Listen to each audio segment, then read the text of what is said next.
Andhra Pradesh CM Chandrababu నాయుడుకి లెక్కలేదా? ఆలయాలు కూలగొట్టడం, విగ్రహాల చెత్త లారీల్లో వేయడం, ఆలయ భూములు అడ్డగోలుగా అమ్మేయడం దేనికి సంకేతం?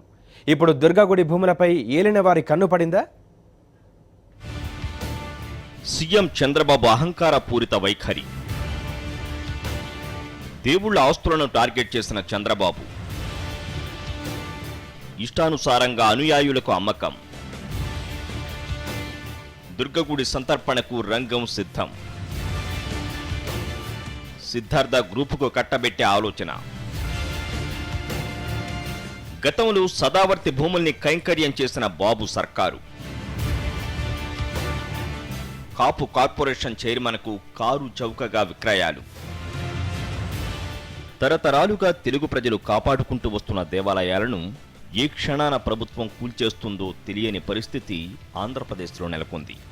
దేవుడి ధూపదీప నైవేద్యాల కోసం గతంలో దాతలిచ్చిన మాన్యాలను సర్కారు కైంకర్యం చేస్తోంది. ముగ్గురమ్మల మూలపుటమ్మ అందర్నీ కాపాడుతుందనే నమ్మే బెజవాడ దుర్గమ్మ ఇప్పుడు తన భూముల్ని కాపాడుకోలేని దుస్థితిలో ఉంది. దశాబ్దాలుగా సిద్ధార్థ అకాడమీ ఆధీనంలో ఉన్న భూములను వాళ్ల చెర నుంచి విడిపించాల్సింది పోయి వాళ్లకే వాటిని సంతర్పణ చేసేందుకు చంద్రబాబు ప్రభుత్వం సిద్ధమైంది. కృష్ణా జిల్లాకు చెందిన ఓ మంత్రి తన సామాజిక వర్గానికి మేలు చేయాలనే ఉద్దేశంతో ఈ ప్రతిపాదన చేసినట్టు సమాచారం. ఈ డీల్ కుదిర్చినందుకు కోట్ల రూపాయల ముడుపులు చేతులు మారినట్టు ప్రచారం సాగుతోంది.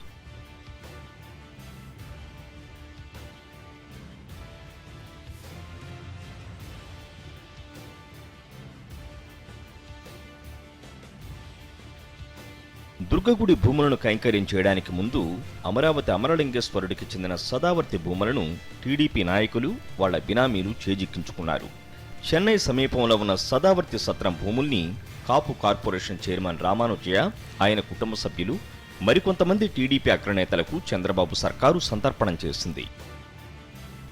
ఎకరం భూమి 6 కోట్ల రూపాయల ధర పలుకుతుందని దేవాదాయ శాఖ నిర్ణయిస్తే 27 లక్షలకే కట్టబెట్టేసింది చంద్రబాబు సర్కారు. దేవుడి భూమిలైతే మాకేంటనే ధోరణిని ప్రభుత్వం ప్రదర్శిస్తుండటం భక్తులను విస్మయానికి గురి చేస్తోంది. గతంలోనూ అయ్యప్ప దీక్షపై చంద్రబాబు ఇలాగే మాట్లాడారు. కొంతవరకు ఈ బ్రాందీ విస్కీ తాగడం, ఈ లిక్కర్ షాపులు తగ్గిస్తున్నారంటే ఇది కూడా ఒక కారణం. కనీసం మంచి రోజులంతా కొంతమంది పోతారు అయ్యప్ప స్వామి దగ్గరికి. ఈ 40 రోజులు ఏమి తాగకూడదు, నిష్ఠగా ఉండాలి అంటే 40 డేస్ కన్జంప్షన్ తగ్గిపోయింది.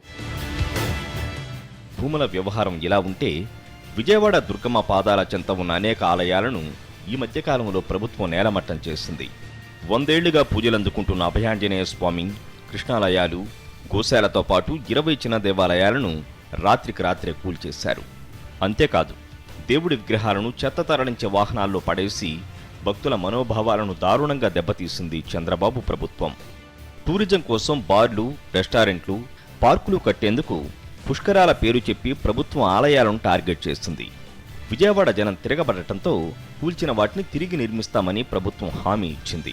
కానీ ఇంతవరకు ఒక్క ఆలయాన్ని పునర్నిర్మించలేదు. దేవుడంటే లెక్కలేదన్న తీరుతో చంద్రబాబు వ్యవహరిస్తుండటం చాలా మందిని బాధిస్తోంది. హిందూ ధర్మ పరిరక్షణ కోసం పాటుపడతామని చెప్పే బీజేపీ ఈ విషయాల్లో చంద్రబాబుకు అండగా నిలుస్తుండటం రాజకీయ వర్గాల్లో విస్తృత చర్చకు దారితీస్తోంది.